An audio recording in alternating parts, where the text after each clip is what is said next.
आज की वीडियो में हम लोग बात करेंगे उस वायरस के बारे में जो कि पूरी दुनिया में फैल रहा है और बहुत तेज़ी से फैल रहा है और बहुत कम लोग इसके बारे में जानते हैं। जी हाँ, हम बात कर रहे हैं मंकी पॉक्स वायरस, जिसे एम पॉक्स भी कहा जाता है। Monkey pox virus small pox के साथ कुछ तरह से रिलेट करता है, लेकिन चिकन पॉक्स से इंटायरली डिफरेंट है। उसके साथ इसका कोई रिलेशन नहीं है। ये मंकी पॉक्स वायरस अगर किसी पर्सन को होता है तो उसमें रैशेस वगैरह अपीयर होते हैं। इसके साथ और भी बहुत से सिम्टम्स अपीयर होती हैं। मंकी पॉक्स एक तरह की जूनोटिक डिजीज़ है जो कि जानवरों से फैल रही है।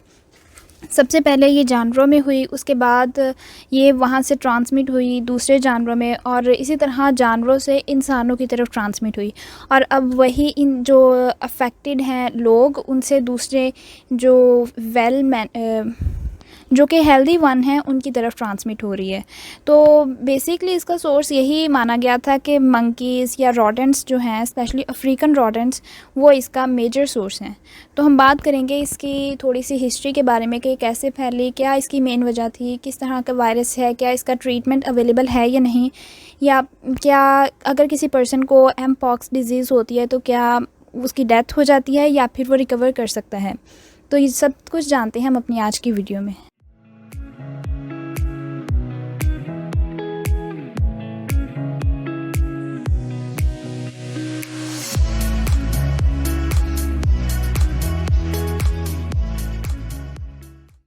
तो इसकी हिस्ट्री को अगर देखा जाए तो सबसे पहले 1958 यानी 1958 में कुछ साइंटिस्ट अपनी लैब में रिसर्च कर रहे थे, और रिसर्च के लिए उन्हें जो मंकीज़ यूज़ कर रहे थे, उस मंकी की कॉलोनी में उन्होंने देखा कि ये मंकी पॉक्स डिज़ीज़ जो है वो उनमें स्प्रेड हो रही है, उनके अंदर आ रही है। उस वक्त तो इसका कोई मेजर सोर्स या ओरिजिनली किस वजह से हो रही है वो नहीं मालूम था, और साइंटिस्ट का यही मानना था कि अफ्रीकन रॉडेंट्स या मंकीज़ जो हैं यही इसका सोर्स हैं, बिकॉज सबसे पहले ये इन्हीं के अंदर पाई जा रही है, क्योंकि और उन्हें कोई रीज़न वगैरह उस वक्त नहीं शो हो रही थी।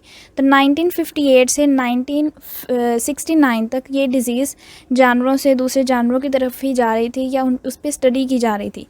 तो 1970 में 1970 में सबसे पहले कॉन्गो के इलाके में एक शख्स जो था वो अफेक्टेड पाया गया मंकी पॉक्स से। एक शख्स को 1970 में सबसे पहले मंकी पॉक्स डिज़ीज़ हुई। उसके बाद 2022 में ये डिज़ीज़ आहिस्ता आहिस्ता स्प्रेड होते हुए 2022 में ये डिज़ीज़ पूरी दुनिया तक फैल गई।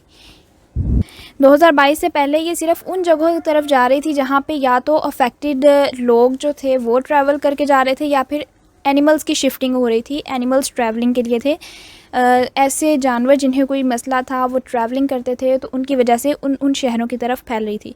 लेकिन 2022 तक ये पूरी दुनिया में फैल चुकी थी। तो चूंकि ये सबसे पहले मंकीज़ में पाई गई थी तो साइंटिस्ट ने तब इसे नेम दे दिया था मंकी पॉक्स डिज़ीज़ का।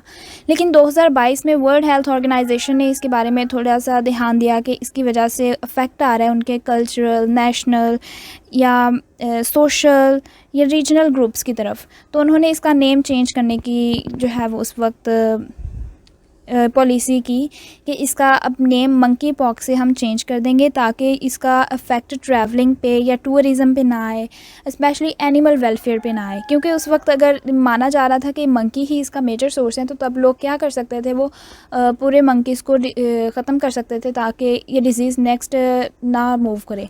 लेकिन इसलिए वर्ल्ड हेल्थ ऑर्गेनाइजेशन ने इसका नेम चेंज करके मंकी पॉक्स से एम पॉक्स रख दिया।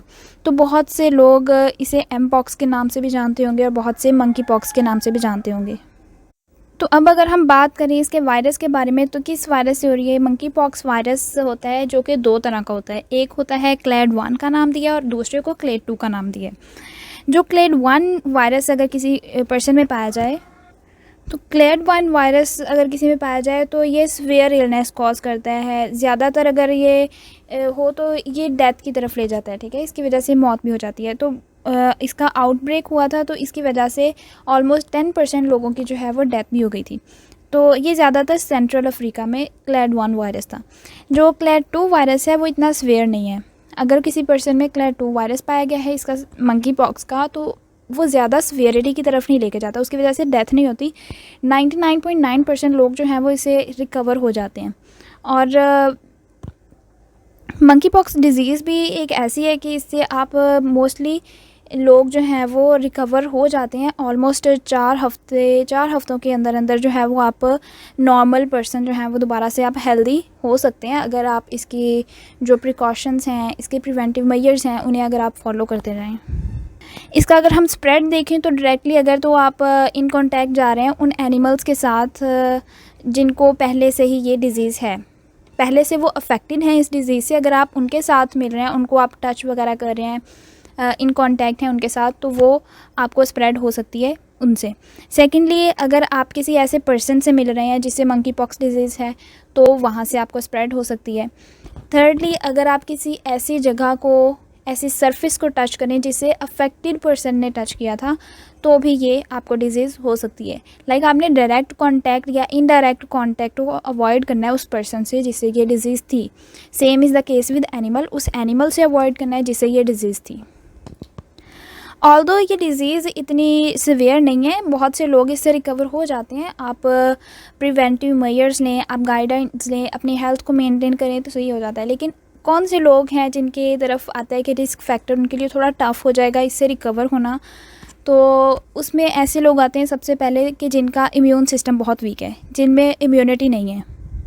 सेकेंडली, वो बच्चे जो कि 1 साल से कम उम्र के हैं, या फिर ऐसे लोग जिन्हें हिस्ट्री में या फिर जिन्हें एक्जिमा की डिज़ीज़ हुई है या हुई थी, उनमें हो सकता है इशू, या फिर प्रेग्नेंट वुमेन में। मोस्टली वो लोग जो कि जिनका इम्यून सिस्टम वीक है, तो आप अपने इम्यूनिटी को बूस्ट अप करने के लिए बहुत से इंग्रेडिएंट्स लेते हैं। उसके लिए हम एक नेक्स्ट वीडियो बनाएंगे कि अपनी इम्यूनिटी को आप कैसे बूस्ट अप कर सकते हैं, इम्यूनिटी को कैसे मेंटेन कर सकते हैं।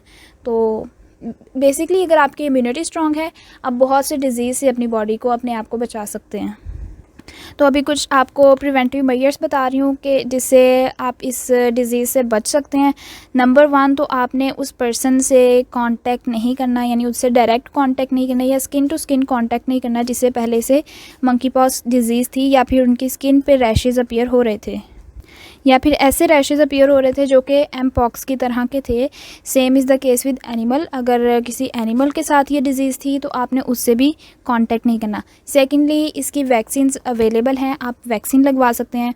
और इसके साथ साथ मेन चीज़, आप अपनी इम्यूनिटी को बूस्ट करें, हेल्दी चीज़ें जो हैं वो लें। नेक्स्ट हम लोग बात करेंगे कि आप अपनी इम्यूनिटी को कैसे बूस्ट अप कर सकते हैं, कैसे इसे मेंटेन कर सकते हैं ताकि आप अपने बॉडी को बहुत से डिजीज़ से बचा सकें। Thank you so much for watching.